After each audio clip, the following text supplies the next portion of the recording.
Hi everyone, this is Stephanie. I go by StampJG here on YouTube and at my blog at www.stampjg.com. And in the spirit of Vlogtober, I thought I would come on and film a casual introduction. I'm actually in my car at work, and actually I was having some technical difficulties at home and had to film it in a different location, so I had some daylight.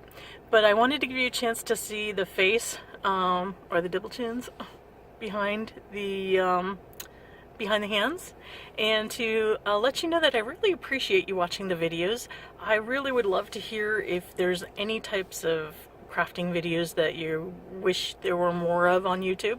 And I really just want to inspire people to be creative. Sometimes I know I only have a few moments after work or late in the evening to be able to get anything done, and my projects will take a couple of days to do that, so it takes me a little longer to film stuff than I thought it would be. But I really just appreciate you being here. I wanted to say hi and happy Vlogtober, and I hope you enjoyed today's video. Feel free to leave me a comment down below in the comment section and let me know if you like vlogs. Have a great day. Hi everyone, this is Stephanie. I go by StampJG here on YouTube or at my blog at stampjg.com. Thank you for coming by today. I am going to be making a card to enter into Simon Says Stamp Monday Challenge blog. It is a, this week's theme is Starry Night. So I had a card idea I wanted to kind of put together and enter in. It's a little late. I know this is uploaded on Sunday and the deadline closes Sunday night, but it's been a week. So what the inspiration for this was a stamp I saw on Simon Says Stamp, the store, and it said, when it is rains, look for rainbows, and when it is dark, look for stars. The stamp is by Darkroom Door, and it's a thick, it's a red rubber stamp. And I was not able to get the stamp in time to do this, but it was the inspiration. So I printed out on Nina Solar White 80-pound cardstock the saying, when it rains, look for rainbows, when it's dark, look for stars. And this is gonna, one of the things I like about challenges is it forces you to use the stuff that you have, because you can't order stuff real fast, or if your local store, stamp store, or big box craft store doesn't have it, you kind of have to work with what you have. So this is kind of what I've needed to do. So I'm gonna have to work around this area in order to not obscure it, because this is just printed on. I'm gonna have to be a little bit careful. I've let this dry for at least an hour or so. I'm gonna have to, so it doesn't smudge. So I'm gonna need to be a little bit careful in this area. And I'm gonna have to work with some other things that I have, and you'll see that later on. So my idea is to actually put a rainbow, even though the theme is Starry Night. I'm taking a wide approach to it. So I'm going with a rainbow to start off first. And again, I don't have a rainbow stencil or anything like that, so I'm gonna have to make do with what I've got. To start out with, I wanted to put at least a little bit of texture on the paper. So I'm going to sponge some white ink, white pigment ink here. This is, the brand on this one is Memories, but it is Hero Arts. Any pigment ink has the properties needed to do this, but it is white pigment ink. And what I'm going to put on the background is I'm going to use this stencil by Tim Holtz. It is called the Burst Layering Stencil, and it's one of his full-size stencils. I'm going to use that, and this is the Simon Says Stamp and Tim Holtz Stamp Timber limited edition set. It's not available anymore, and I'm only going to use one stamp off of it. It's this music stamp, but Tim Holtz has a whole background of this music stamp, so you know that's in his regular line, but I wanted to use this just as kind of some texture on the base of my card. Okay, I am going to use a foam blending tool, and this is a new clean one, and that's what I'm going to use to press the white ink through the stencil onto the cardstock. And it's going to take a little bit of force because I want to make sure that the ink makes it to the paper through the thickness of the Stencil.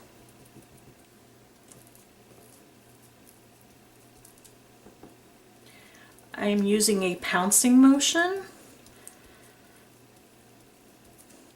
And this actually does not have to be perfect. It is just going to serve as some texture underneath the rainbow I'm going to ink on top of it. I just felt like some texture.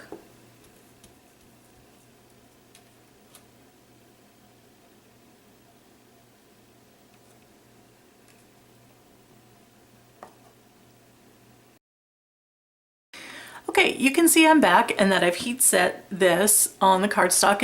You still can kind of see it. Now you also notice that I did warp it. And that's, if I were going to make a one layer card, I probably would have let it dry naturally. But I'm impatient, so I decided to heat set it with a heat tool.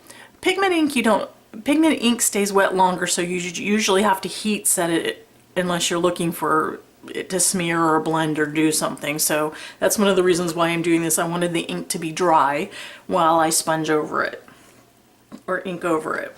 Okay, I am going to start with Distress ink and an ink blending tool, and I'm going to put just a little bit of blue in the background, just kind of in certain areas just to start off my card.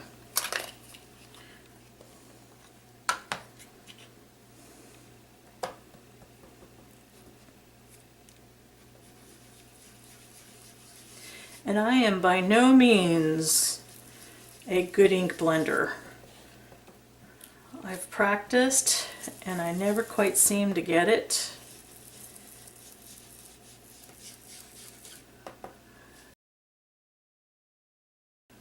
Okay, now that I've got that done, I'm going to put in a rainbow. And again, here's one of the things that I did, because I do not have any sort of rainbow stencil or something to help me ink. I went ahead and cut several layers of just regular purple tape. I stacked 3 of them on top of each other,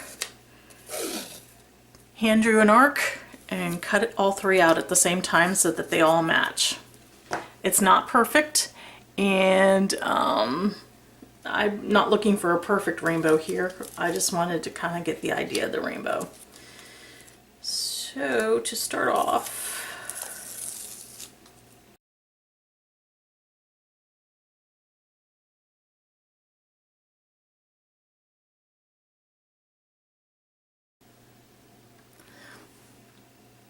you can kind of see how the white ink, pigment ink that I put in the background resists the ink a little bit, and you get some cool texture going in here.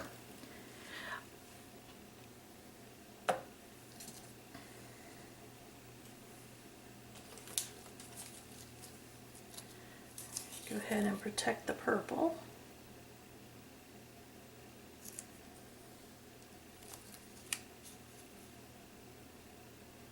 And I kind of want a little bit of the purple edge to show so that I don't end up with a white line.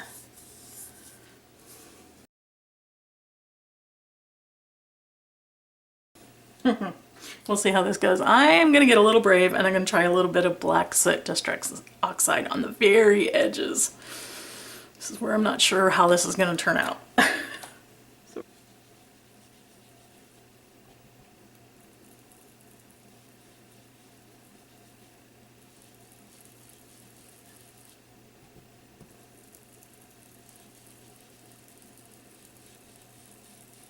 And it's very possible I will be cutting this down.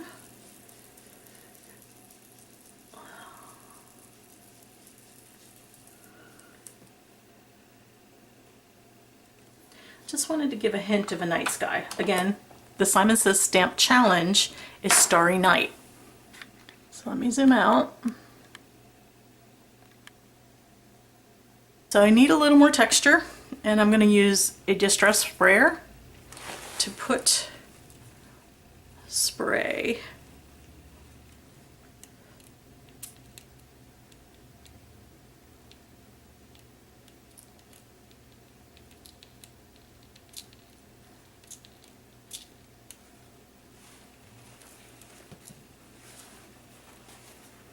Let's sit a minute.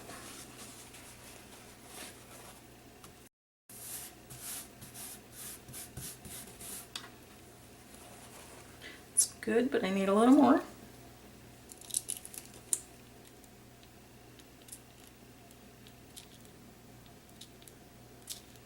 Oops, that's a little much.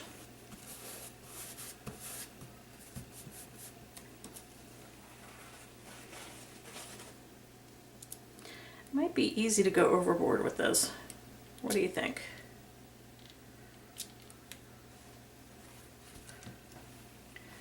This is the day look. So now we're going to go to the night look.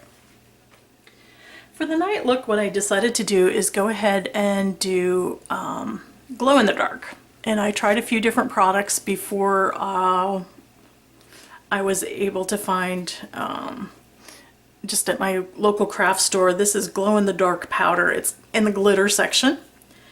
And I also bought some glow in the dark paint, but that did not work as well. When I sponged on the paint, it didn't glow in the dark, so I'm not sure what happened. So what I've decided to do is take Tim Holtz Starry Swirl dies, Thinlit dies with Sizzix, the big swirly die. These are beautiful. And I cut out a half sheet of stamping mask paper by Inkadinka-Doo, and I die cut it with this swirl in order to create a stencil or a mask. Well, actually a stencil. This is a stencil.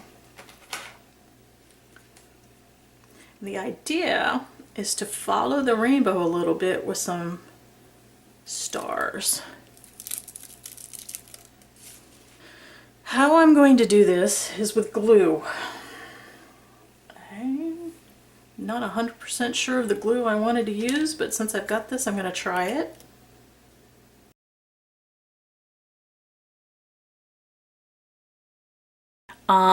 When I did a prototype of this, I used glue, and I think that's what I'm going to go for now.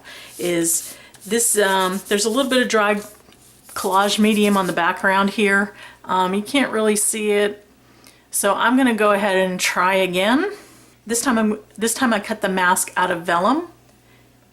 The masking paper didn't hold up to the wet glue, so this is what I'm going to try this time. So learn from my mistakes.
Can't see my eyes in the glasses.